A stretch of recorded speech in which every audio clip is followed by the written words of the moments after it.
Yan, so, di-repair ko yung problem niya na U12 error. It's a spin dry. So, spin dry. Spin dry. So, kayo na, di ba, bago ko siya ginawa, tinesting ko. Spin, then, nag-U12 error. Yan. Usually kasi talaga yung U12 lalabas yan sa spin dry.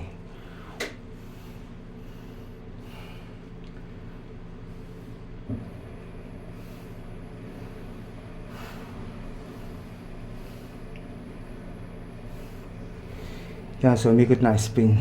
Wala na yung error code niya.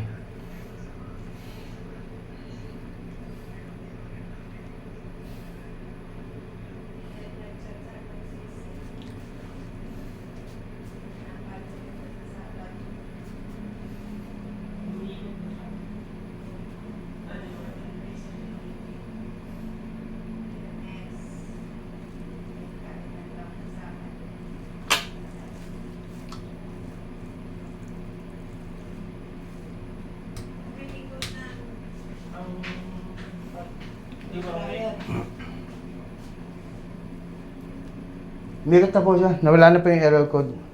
Dahil po, kabisado ko po yun.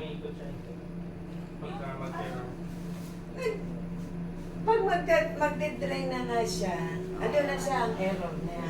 Hindi na siya mag-iikot ng kontra. Opo, yun lang nga po, sa spin dry po yan. Kaya po, yun na po yan. Dami ko na po nagawang ganito. Ang pinagtataka ko lang talaga kung bakit yung nagpuntang authorized service center dito, kung bakit sinasabi nila may sira sa likod. May nasunog Naibalik daw niyo po na itong chip ano? daw. Ha? May nasunog daw na chip. Wala kasi ako nung pumunta. Hindi ko lang din alam kung ano.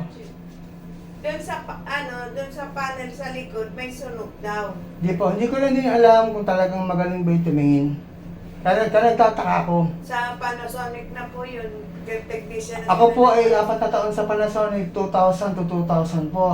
20 years ago. Ayun, buti nga kung okay po yan, at least. So, that means, gano'n na ako kagaling ngayon kung 20 years ago na ako technician ng service center. Oh, 4 na taon ako sa Panasonic. oh. 20 years ago.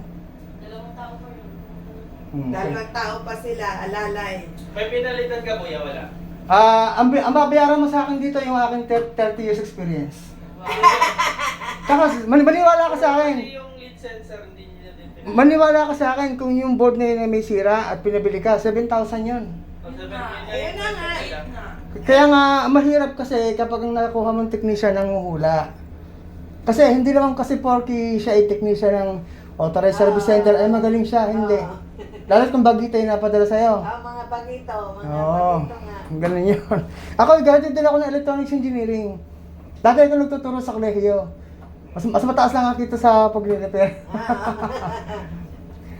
Walang amo. Maniwala po kayo, mahirap na sira ito dahil kung nagagawa nito. At saka kita mo, U12 error, nagtataka nga ako kung bakit sinasabi sa inyo may sira yung likod. Siguro kaya nila nasabi may sira yun kasi binuksan nila, may nakita sila kulay itim. But it doesn't mean nasira yung board. Ibig sabihin, nangingitim lang yung IC. Okay na po yan, then 3 months warranty po tayo dyan. Yun lang ang pinagtaka ko kanina. No, maybe, baka hindi masyadong kabisado. Kaya sabi nga, dami ko na pong nagawang ganito na hindi nagawa ng service center. Wala. Kaya nag-iisip kami kung bibili na lang, namamahala Eh, lang mabutit. kami bago. Mabutit kakalanan niyo si ma'am. Ay, kanina nagkugantok-gantohan kami. Mayroon yung kapitbahay pa namin, may isa pa. Yung kay ma'am hindi rin nagawa nung ng technician yun. Pero nung pinuntahan ko siya in just 5 minutes, tapos. Exactly. Ano ko sa May magpapacheck pala dyan kuya, isa diba? Okay na po yan, dyan 3 months warranty tayo dyan. Kabisado ko yan. So okay na, nagawa ko na yung washing machine na hinaon ng mga technician, so 2 raw yung napunta.